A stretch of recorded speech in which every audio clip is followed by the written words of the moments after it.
Good morning. This is Jason Dean coming live at you again for another Film Fanatic show. It is 9:41 on a Tuesday morning, so hope everyone's doing good. I had some stupid computer problems over the weekend. I did an interview with I had a really great guest on the show. I'm not even gonna say who it was, just because we're gonna redo the video, but it's gonna be a little bit of time. It's probably gonna be a couple weeks till we can redo it. But I had a really great guest. It was a really great show. At least I thought it was until I recorded the show. We did it in person. I was really excited to have this guest on the show, and it was great. It felt like an awesome interview, and he's an awesome guy, super creative, super creative person, and recorded the show, and then we wrapped things up. I put my computer away, and then yesterday I went to open up my computer, check out the video, and upload it like I was gonna do. That was my plan yesterday, and realized that the video was not even recorded. And I'm like, oh my god, what the hell happened? And I did something totally wrong on my end, and it was a long interview. It was like an hour and a half, so I feel like a doofus. So we're gonna have to redo it, unfortunately. So stay tuned for that, but that won't be for a little while now because of schedule stuff, and it was totally my bad. But anyway, and then I also had another video that I had recorded that I was excited about, and somehow that got deleted by accident. So a little bit of a train wreck here at Film Fanatic headquarters. But anyway, the train will eventually be back on the tracks here. So today's show is going to be about Fantastic Four, the first steps. I saw it on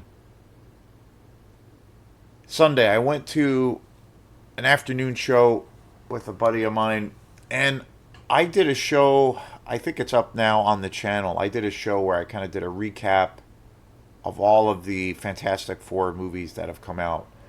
There's been about four movies in total over the last 10 or 15 years that has come out, and I feel like, with the exception of the Rise of the Silver Surfer, which I do like that movie, I think it is pretty good. It's not an incredible movie. It's not. It's good. I think it's pretty good. It's entertaining, and it's definitely the best in the series so far. But I feel like the Fantastic Four is I've always loved, ever since I was a kid. I always loved the those characters.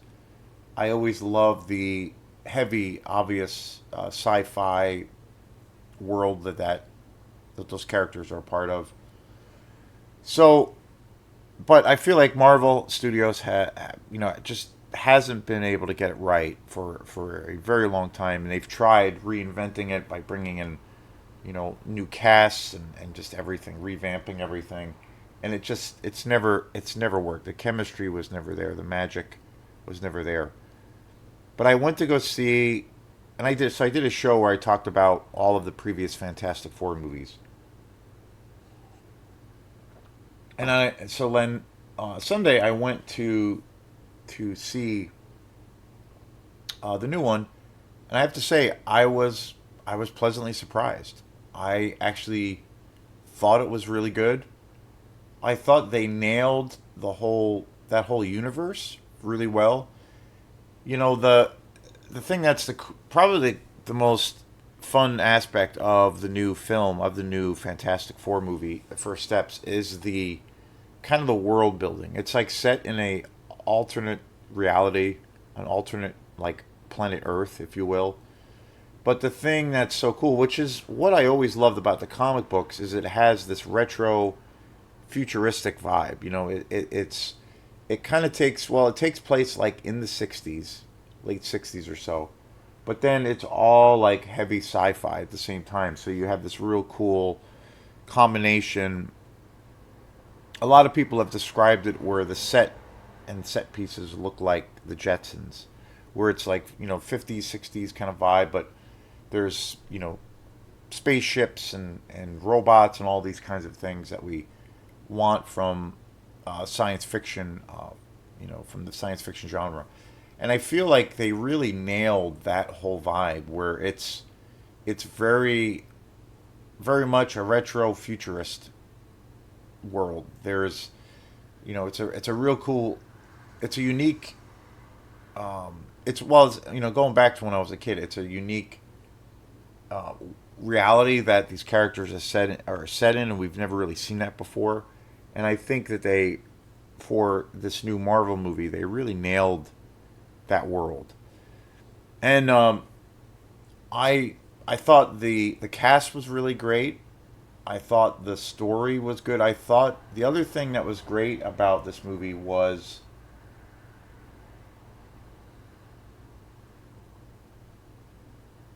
that it is really its own movie. I'm a fan of a film, especially when it's a part of a giant, massive franchise, and this, being a primetime example of that. I'm a, you know, I think, obviously there's certain films when you have a massive franchise, it's going to help if you have seen something or you know something about the world or the mythology or the story, the general storyline. But I think really at the end of the day, a person should be able to walk off come from walking off the street and go to see the movie, whatever the hell the movie is, and be able to lose themselves in that film for 2 hours, not knowing anything about an origin story or tale or even who these characters are beforehand. You shouldn't have to. A great film is its own thing. It's its own island, and I think that is something I'm really attracted to, and I think they got that kind of thing with this film. I remember that one of the times I remember well when the fantastic movie Logan came out quite a few years ago, which is a tale about Wolverine, of course, starring Hugh Jackman, which is just an amazing film. But when I saw that movie, that was at that point one of the first kind of superhero comic book movies that I felt was, something that really stood out as its own thing, and it was just an incredibly well done film that, you know, with that character Wolverine, you really you could go into that film totally clueless and not know anything about the origins or about that even that world where he came from, the X-Men. I mean, and I remember that experience as I went to the theater. I took my girlfriend at the time. We went to see Logan in the theater, and she really was not a comic book fan. She liked some of the Spider-Man comics and movies, but she was not a fan of comic book movies at all. She did not know at all who Wolverine was. She knew who the X Men was, just from like a passing kind of glance, but was totally, outside of that world. And when we went to go see Logan, she was blown away by it. She's like, "Wow, like that was just a terrific film." And that's when I realized, like, that's really what makes a movie good. I mean, it shouldn't really, you shouldn't know. You should, I mean, honestly, as a viewer, as a fan, you should be able to go into the film and enjoy it for what it is. And I think, you know, for the most part, I think that's what they did with this new film. They really don't tie in, previous films, storylines. They don't bring in too many characters. It's a good narrative. It's solid, and it's its own kind of story in its own way. And I really thought this film was great. I thought they really. I'm a huge Silver Surfer fan, and they really nailed that character incredibly well. I thought that was just awesome. The cast was really good. I will say we had Vanessa Kirby Pedro Pascal, of course, who's like seems like he's in every film these days, but he's great. We had Joseph Quinn. Julia Gardner plays the Silver Surfer, which was really funny because when I went to see it, my buddy was like, "Hey, Julia Gardner's that girl that was the mother in The Wolfman that came out earlier this year, which was a piece of garbage." And I was like, "Wow, okay, she kind of redeemed herself here." Ralph Inson, who plays Galactus, who is this supreme badass villain, which I was a fan of. I thought he was really menacing. Has this kind of gaiju quality. He's like this massive, planet eating giant, and I thought they did a really great job with his character. And I thought, from top to bottom, the chemistry was really great in this whole in this story. I thought I'm a huge fan of the Thing. They did a fantastic job with him. I thought the dynamic with the Fantastic Four was really great and interesting. The action, I thought the action and the sci-fi elements were pretty fantastic. I was impressed, and I was into it. And I never thought I would be here saying that I'm kind of excited about Marvel movies again or comic book movies. I never thought I would be because I was so sick and tired of these movies for a very long time. And it made me sad to say that because I've been a fan of comic book movies since I was a kid, and for the most part, a huge fan of the MCU. Pretty much. Ever since and I've always said, but ever since Spider-Man, Homecoming, and especially Avengers Endgame, everything, and with the exception of Shang-Chi, which is good, but I do want to see that again. Everything for me has been a pretty big disappointment. It's everything's been either not very good or totally underwhelming or just like just not able to be on par with those really great films. So I've been surprised.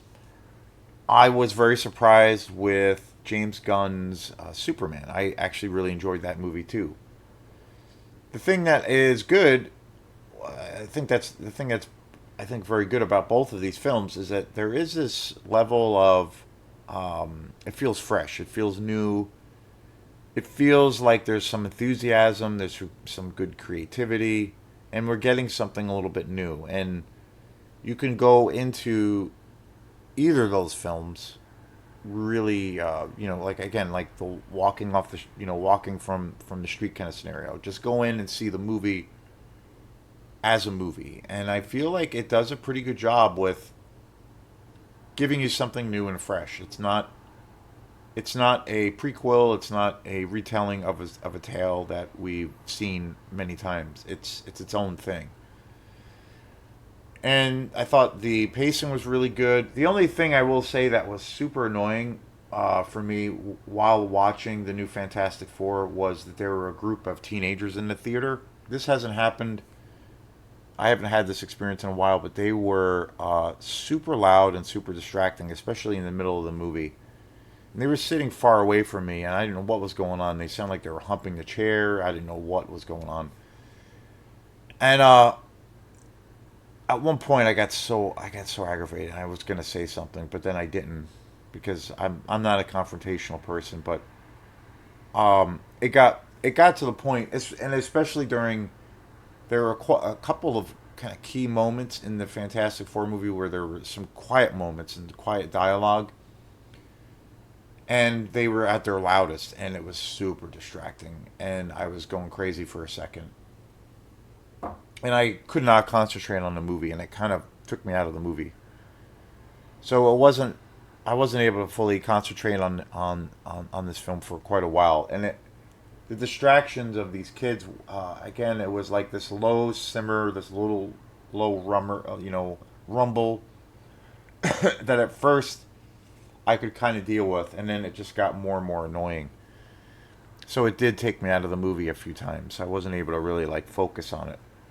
But the parts that I did focus, that I was able to watch and actually, and be engaged with, I enjoyed it. I thought it was a super entertaining movie. I thought you know, the way they introduced these iconic characters, the Fantastic Four, after Marvel trying this a bunch of times with no success, was really good. It was really great, and I thought the ending was really great. I thought the some of the actions set pieces were really exciting.